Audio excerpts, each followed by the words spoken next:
Thanks, Alex. I'm excited to be here, and sorry to rub in the Valentine's theme, but more than 7 years ago is when I attended my first ever TechTO, and that's where I met my now husband. So it works. Log TO does not lie. All right, so before jumping in, a few quick facts about me. So back in 2020, the pandemic year, I started my first VC-backed company, WFHomie. In 2021, we raised a seed round. It was the easy year to raise, but it was still hard. And then most recently, last year, WFHomie got acquired by another HR tech platform based out of the States, GoCo.io.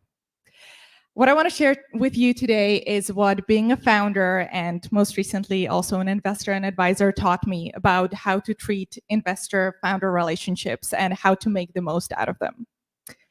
So if I knew these things 4 years ago, it would have saved me a lot of headaches and I'm sure made my investors a lot happier. So here it is. As I was raising my first round, what I understood about the founder-investor relationship is that basically investors exchange their capital for your eternal gratitude, and that's kind of where the relationship ends. Little did I know that, oops, these are supposed to be GIFs that are really funny, so hit me up later if you need to see the motion. Anyways, what I came to realize is that after the round is closed, investors actually still want to talk to you.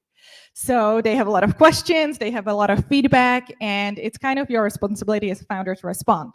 So at the time, I kind of viewed these as, this thing that I'm trying to make go away as fast as possible, get back to building, all that good stuff. And I'm sure that in turn, my investors were just hoping and praying that one day I'll return their capital at a multiple.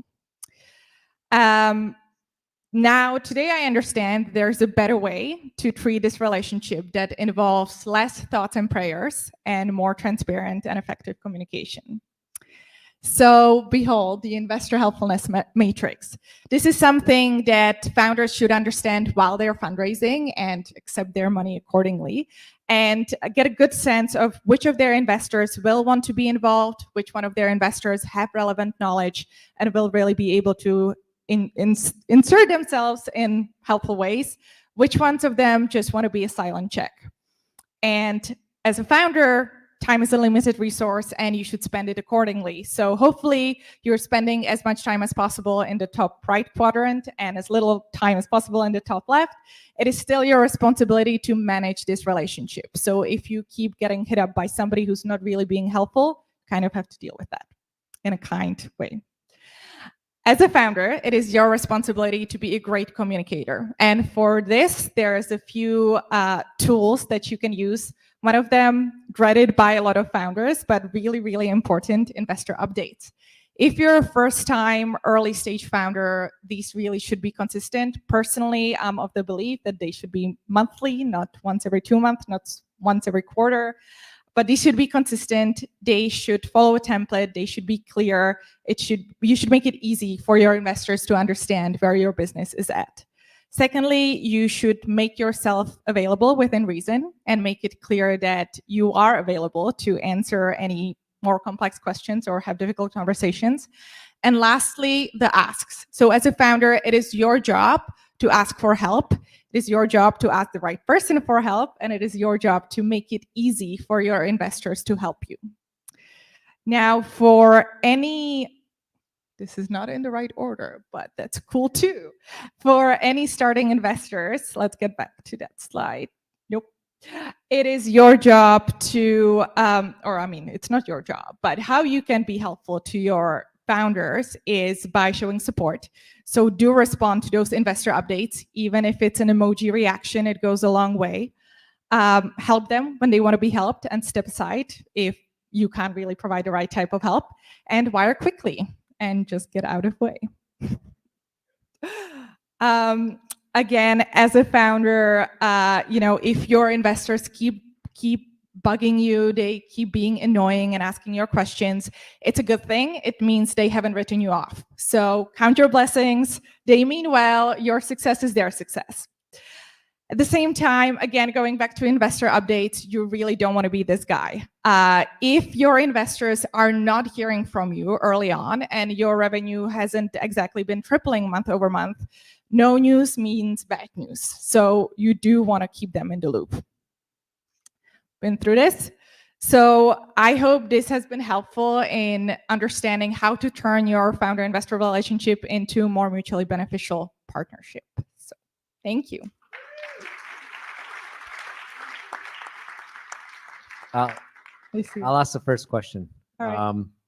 So you said you didn't know this after you'd raised money. So how did you clue in this? Did one of your investors pull you aside?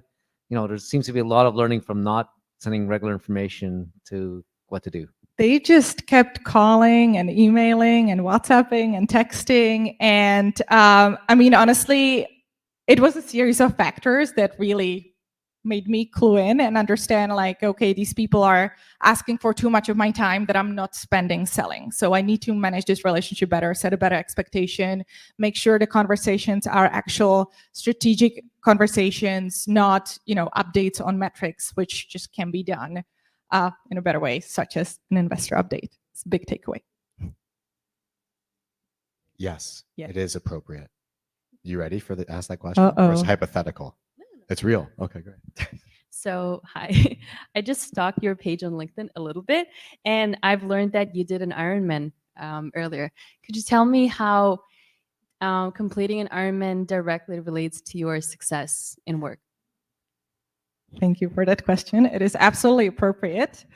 I think that I have a lot of respect and admiration for athletes, same way that I do for entrepreneurs. And I think when it comes to endurance sports, and by no means am I pro, I think they display some of the similar, you know, human qualities that go into succeeding in your career and life, meaning resilience, dedication, discipline, not stopping when it gets tough. So I enjoy doing both.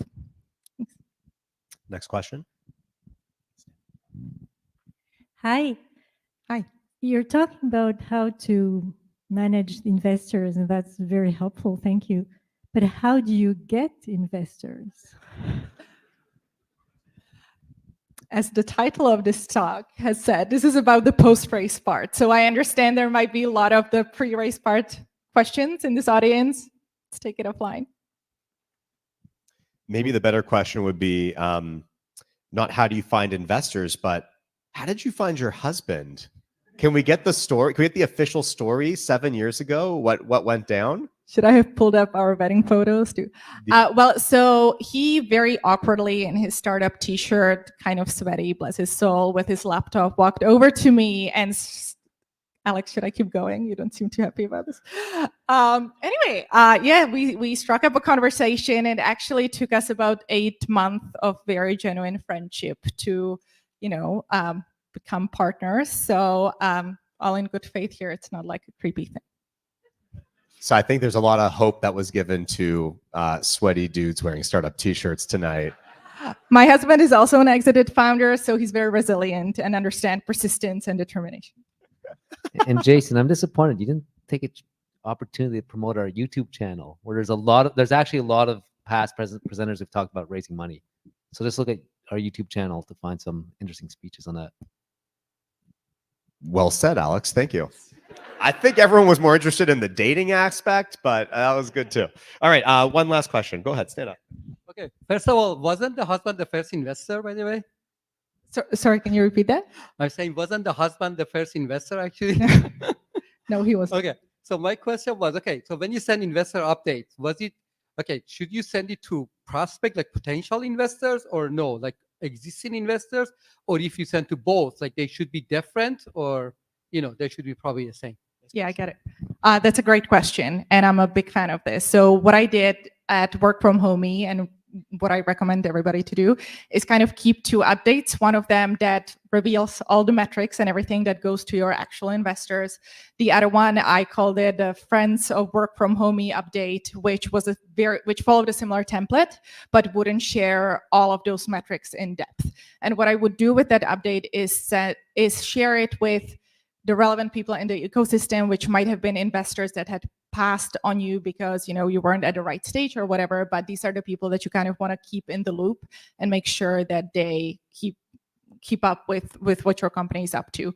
And personally, this has really worked magic for me. A lot of the people who are still seeing how your company is progressing can help, even though they weren't the right investor for you at the right time. So they can still help you hire, they can still help you find customers, they can still kind of be your cheerleader and supporter. Awesome. Thank you. Can get a round of applause.